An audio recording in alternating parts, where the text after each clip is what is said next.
እንደምን ዋላችሁ? ሰላም አላችሁ? ባለፈው ቪዲዮ እንግዲህ በህብረት ስራ መደራጀት ምን ጥቅም ያስገኛል የሚል ቪዲዮ ሰርቼ ነበረ።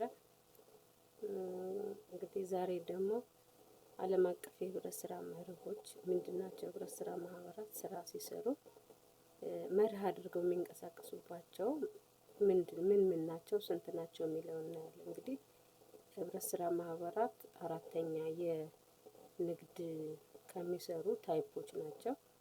በግለሰብ የሚሰራ ንግድ አለ፣ በሽርክና የሚሰራ አለ፣ ካምፓኒዎች አሉ በሼር በመሸጥ እንግዲህ ህብረት ስራ ማህበራት አንድ የንግድ አይነት ከሆኑ በምን የመርህ ነው ስራ የሚሰሩ?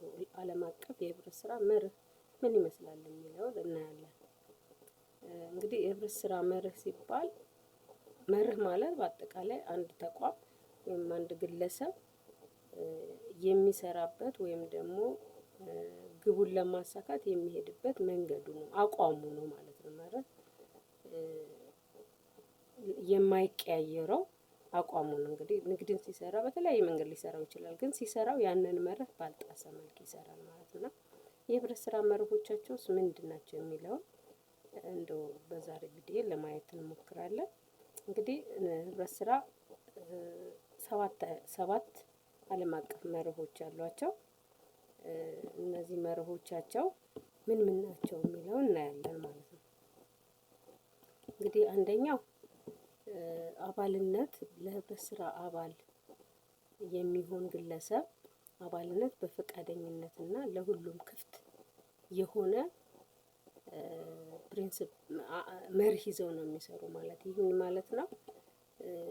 ማንኛውም ግለሰብ ተመሳሳይ ፍላጎትና ተመሳሳይ አላማ ያለው በተመሰረተ ማህበር ላይ ወይም ደግሞ አዲስ ሲመሰረት ሁሉም ለዛ አላማ የሚፈልገው ሁሉ አንተ ይሄ ማህበር አባል መሆን ትችላለህ አትችልም ተብሎ አይከለከልም ማለት። ፈቃደኛ ከሆነ ፍላጎቱ ከሆነ አብሮ መስራት በተለያየ ምክንያት ከአባልነት አባል እንዳይሆን የሚከለከልበት ምክንያት በህብረት ስራ መርህ የለም። ይሄም እንግዲህ ዓለም አቀፍ የህብረት ስራ መርህ ሆኖ ቢዝነሳቸውን ሲሰሩ ስራቸውን ሲሰሩ ያለ አድሎ አንተ በዚህኛው ምክንያት አባል አትሆንም፣ አንተ በዚህ የሚባልበት አይደለም ማለት ነው። ይህ እንግዲህ በብዙ መልክ መገለጽ ይችላል። በእርግጥ አባልነት ለሁሉም ክፍት በሆነ መልክ ሲባል ለምሳሌ 10,000 ሼር የመነሻ እጣ የግንባር እጣ 10,000 ከሆነ 10,000 ማሟላት ግድ ሊሆን ይችላል። የማያሟላ ሰው አባል አይሆንም። ነገር ግን አንተ ሴት ነው ወንድ ነው ይሄኛው ማህበረሰብ ነው ከዚህ ነው የመጣ እንደዚህ ነው ሃይማኖቱ ይሄን ይመስላል የሚል መገለል በሌለበት አባልነት እና አብሮ የመስራት ባህል ነው ማለት ነው። እንግዲህ ይሄ አባልነት በፈቃደኝነትና ለሁሉም ክፍት በሆነ ሀሳብ ሲሰራ እነዚህን ማግለሎች ያስወገደ ነው ማለት ነው። እንግዲህ ቮለንታሪ ኤንድ ኦፕን ሜምበርሺፕ የሚባለው አንዱና ዋናው መርሃቸው ይሄ ነው ማለት ነው። ሁለተኛው መርህ አባላት በዲሞክራሲያዊ መንገድ የሚቆጣጠሯቸው ናቸው ተቋማት። እንግዲህ ዲሞክራቲክ ሜምበር ኮንትሮል የሚባለው የመሰረቱትን ተቋማቸውን እንግዲህ ግለሰቦች ተሰብስበው ተቋም ፈጠሩ። ያንን ተቋም የሚያስተዳድሩት በዲሞክራሲያዊ መንገድ የሚቆጣጠሩት ነው ማለት ነው። ይሄ እንግዲህ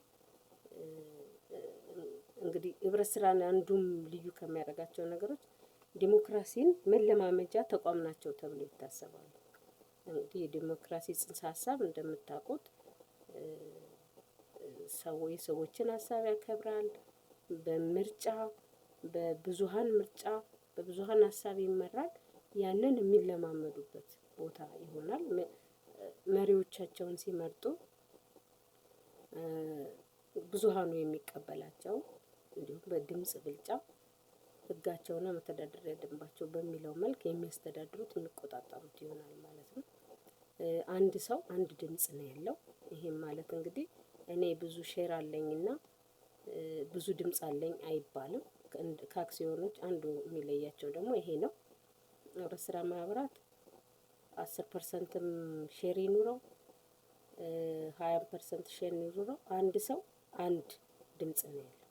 በሼር መጠን የሚለያይ አይደለም። ይህም እንግዲህ አንዱ ልዩ የሚያደርጋቸው አባላት በዲሞክራሲያዊ መንገድ የሚቆጣጠሩት ተቋም ነው።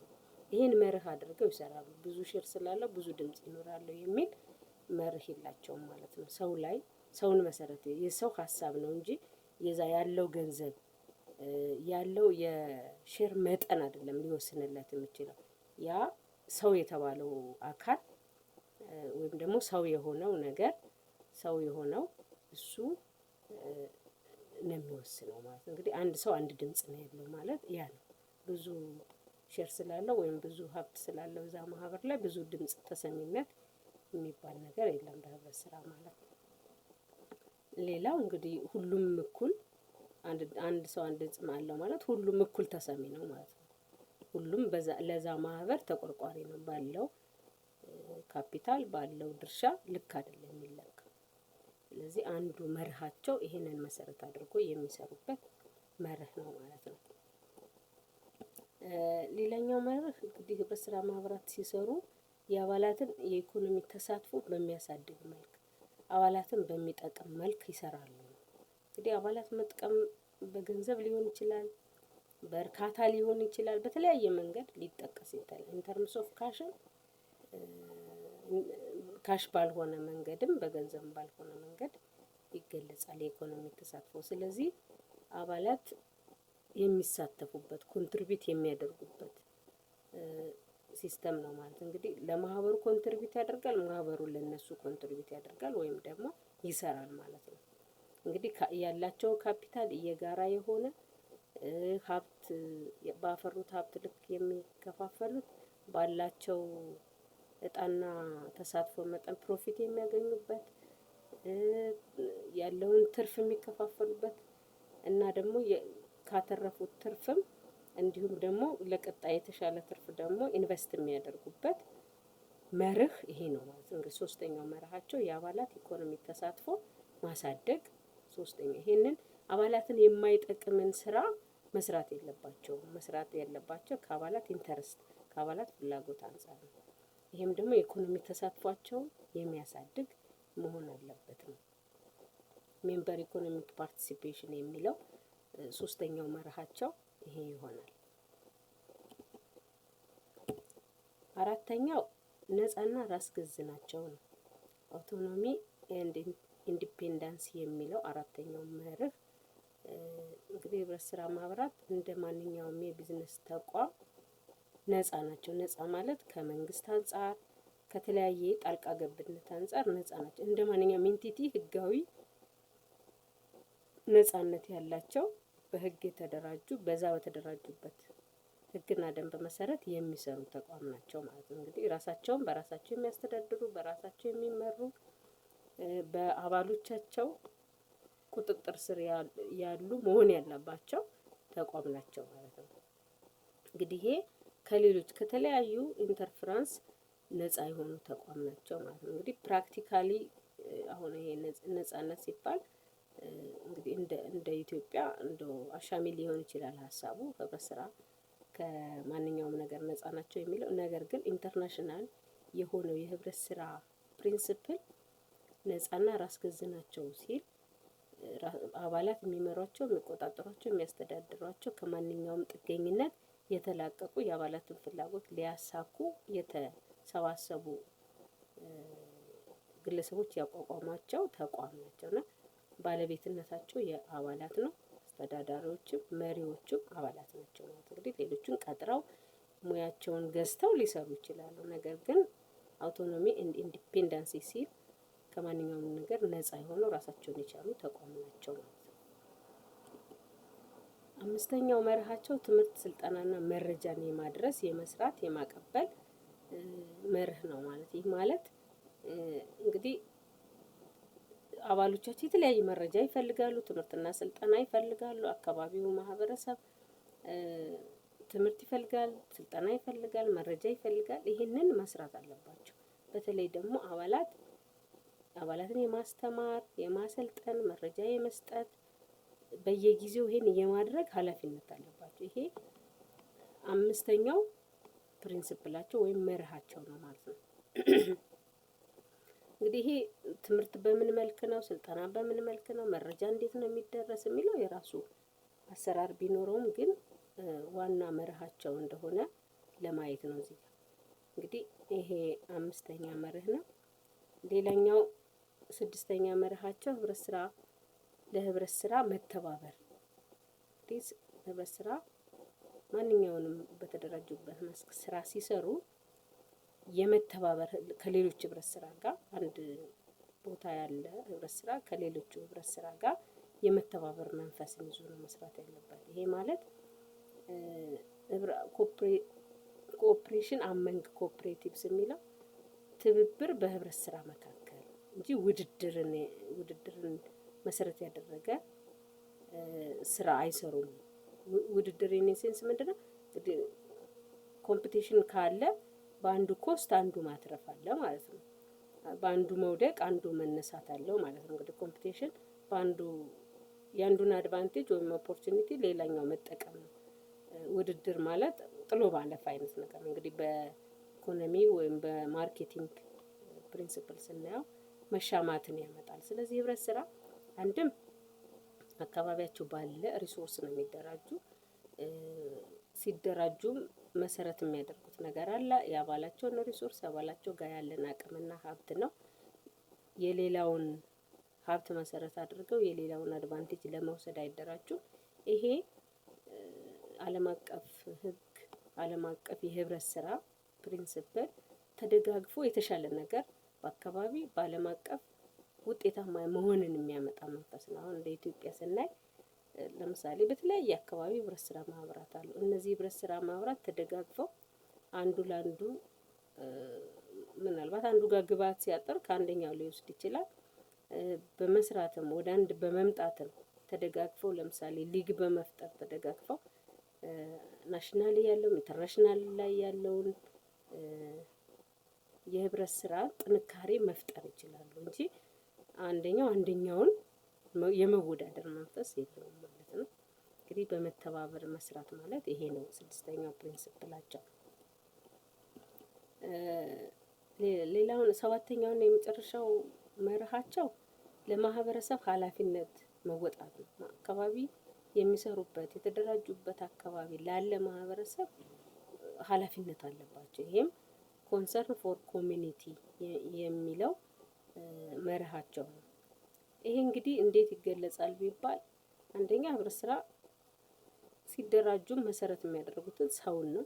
የሰውን ችግር ለመፍታት ነው እንጂ ሰው ማለት የብዙ አካባቢ ያለ ሰው ስብስብ ነው እና ሃይብሪድ የሆኑ ተቋም እንደመሆናቸው መጠን ሶሻልም ኢኮኖሚም ኮንሰርን የሚያደርጋቸው ተቋም እንደመሆናቸው መጠን አካባቢያቸው ላይ ያለውን ኃላፊነት የሚሰሩበት አካባቢ ያለውን ኃላፊነት ይወጣል። ይሄም በሶሻል ሊሆን ይችላል፣ በኢኮኖሚ ሊሆን ይችላል። ኮንትሪቢዩት ያደርጋሉ ለአካባቢያቸው ልማት። አባሎቻቸውን መሰረት ያደረገ ቢሰሩ ግን አካባቢው ላይ ለምሳሌ መሰረተ ልማቶችን የመገንባት ለሶሻል ለማህበረሰቡ አገልግሎት የሚሆኑ ተቋማትን የመገንባት ትምህርት ቤት፣ ጤና፣ ሌሎችም የኤክስቴንሽን አገልግሎት ምናልባት አካባቢው ላይ ቀጥሮ ምን ብሎ አገልግሎት የሚሰጥ የማድረግ ብቻ አካባቢውን ሊጠቅሙ የሚችሉ ነገሮችን የማድረግ ኃላፊነት አለባቸው። ይሄም እንግዲህ አንድ የንግድ ተቋም ናቸው ብያቸዋለሁ። ከሚሰሩት ስራ በመተዳደሪያ ደንባቸው ባስቀመጡት መሰረት ከአመት ከሚያገኙት ትርፍ ለአካባቢ ልማት ብለው በመበጀት በጠቅላላ ጉባኤ በአባላት ፍላጎት በማስወሰን የሚሰሩት ስራ የአካባቢ ልማት በዚህ ፕሪንሲፕላቸው መሰረት ነው ማለት ነው። እንግዲህ ለማህበረሰብ ለአካባቢ ሁኔታ ኃላፊነትን መወጣት ወይም ደግሞ አካባቢ ላይ ያለው ልማት ያገባኛል ማለት አለባቸው። ይሄም ዋና ስራቸው ነው ማለት ነው። እንግዲህ ይሄን ሲሰሩ አባላትን ጎድተው አይደለም፣ የአባላትን ጥቅም አሳጥተው አይደለም። ነገር ግን ስራን እስከሰሩ ድረስ ከሚያገኙት ነገር የአካባቢውን ማህበረሰብ አባል ለሆነውም ላልሆነውም የጋራ መጠቀሚያ የሚሆኑ ነገሮችን መስራት አለባቸው። ይሄ አንዱ ፕሪንሲፕላቸው ነው። እንግዲህ ከሰባት ፕሪንሲፕሉ አንደኛው የማህበረሰብ አካባቢ ላይ ያለ ልማት ላይ መሳተፍ ኮንሰርን ፎር ኮሚኒቲ የሚለው ይሄንን ይመስላል። እንግዲህ በአጠቃላይ ስናይ 7 ፕሪንሲፕሎች አሉ። እነዚህም እንግዲህ አባልነት በፈቃደኝነት፣ ለሁሉም ክፍት የሆነ ቮለንታሪ ኤንድ ኦፕን ሜምበርሺፕ የምንለው፣ ሁለተኛው አባላት በዴሞክራሲያዊ መንገድ የሚቆጣጠሯቸው ተቋም ናቸው። ይሄን መሰረት አድርገው ይሰራሉ። የአባላት የኢኮኖሚ ተሳትፎ ላይ ይሰራሉ። ነፃና ራስ ገዝ የሆኑ ተቋማት ናቸው። ሌላኛው ትምህርትና ስልጠና መረጃን መሰረት አድርገው ይሄንን አገልግሎት መሰረት አድርገው ይሰራሉ። ስድስተኛው ህብረት ስራ ለህብረት ስራ መተባበርን መወዳደርን ሳይሆን መተባበርን መሰረት አድርገው ይሰራሉ። ሰባተኛው እና የመጨረሻው ደግሞ ለማህበረሰብ ኃላፊነትን በመወጣት ስራን ይሰራሉ ማለት ነው። እንግዲህ በአጠቃላይ 7 መሰረታዊ ፕሪንሲፕሎች ያሏቸው ይሄ ዓለም አቀፍ የህብረት ስራ ፕሪንሲፕል ነው። ህንድም ይሁን አሜሪካም ይሁን ጃፓንም የትም ሀገር ህብረት ስራ በእነዚህ መሰረታዊ ጽንሰ ሀሳቦች ተመስርተው ስራን ይሰራሉ። እንግዲህ አሰራራቸው ከህግ አንጻር፣ ከንግድ እንቅስቃሴ አገሪቱ ከምትካተል የፖለቲካል ኢኮኖሚ አንጻር አሰራሩ አተገባበሩ ቢለያይም ፕሪንሲፕል እንደ መርህ ግን እነዚህ የዓለም አቀፍ መርሆች ናቸው። ኢትዮጵያም ይሄንን ተቀብላ አጽድቃ በዚህ መሰረት ህግና ደንብ ተዘጋጅቶለት ስራ ይሰራሉ ማለት እንግዲህ ከነዚህ ደግሞ ድራይቭ የሚደረግ በሌላ ቪዲዮ የምናየው የህብረት ስራ ቫልዩስ ወይም እሴቶች ምንድን ናቸው የሚል ሀሳብ አለ። እሱም በሌላ ቪዲዮ እናያለን። ግን የትኛውንም ስራ ሲሰሩ እነዚህን 7 ፕሪንሲፕሎች ወይም ደግሞ 7 መርሆችን ባልተቃወመ ወይም ደግሞ ባልተጣረሰ መልክ ስራ ይሰራሉ ማለት ነው። ንግዳቸውን ይሰራሉ። አባላት የሚፈልጉትን ማንኛውንም እንቅስቃሴ በገንዘብ የሚተመንም የማይተመንም ስራ ይሰራሉ ማለት ሲሰሩ ይሄንን የዓለም አቀፍ ህግ ወይም ደግሞ እሳቤ ባልተጣረሰ መልክ ነው ማለት ነው። እንግዲህ ለዛሬ ቪዲዮ በዚህ ይበቃናል። በቀጣይ ሌላ ርዕስ ላይ እንሰራለን። ስለምትመለከቱት ይሄን ቪዲዮ አመሰግናለሁ። ምናልባት አስተያየት ለቀጣይ ይሻሻል ብላችሁ የምታስቡት ላይ አስተያየት ብትሰጡኝ፣ በዚህ ላይ ምን ይመስላል፣ በዚህ ላይ እንደው አንዳንድ ነገሮችን በይ የምትሉኝ ነገር ካለ ያንን መሰረት አድርጌ አንዳንድ ነገሮችን ስለ ህብረት ስራ እንወያይበታለን። አመሰግናለሁ። ከተመቻችሁ እንግዲህ አንድ ቪዲዮ ሲሰራ በራሱ ሌሎች ጋር እንዲደርስ የግድ የእናንተን ሼር የማድረግ ላይክ የማድረግ ኮሜንት የማድረግ በአጠቃላይ በቪዲዮ ላይ ሪያክት የማድረግ በዚህ መልክ ቢሆን ማለትን ይጠይቃልና በዚህ መልክ አድርጉ። እንግዲህ በተለይ ደግሞ ስለ ህብረት ስራ የሚመለከታቸው ሰዎች ጋር እንዲደርስ የምታዩት ሰው ለምታውቁት ሼር አድርጉላችሁ። ይህን ይመስላል። ህብረት ስራ በራሱ ሳይንስ ነው። እንግዲህ ይህን ሳይንስ በገባን በተረዳነው እና ይጠቅማል ባልነው መልክ እንቀጥላለን መወያየቱን። አመሰግናለሁ በጣም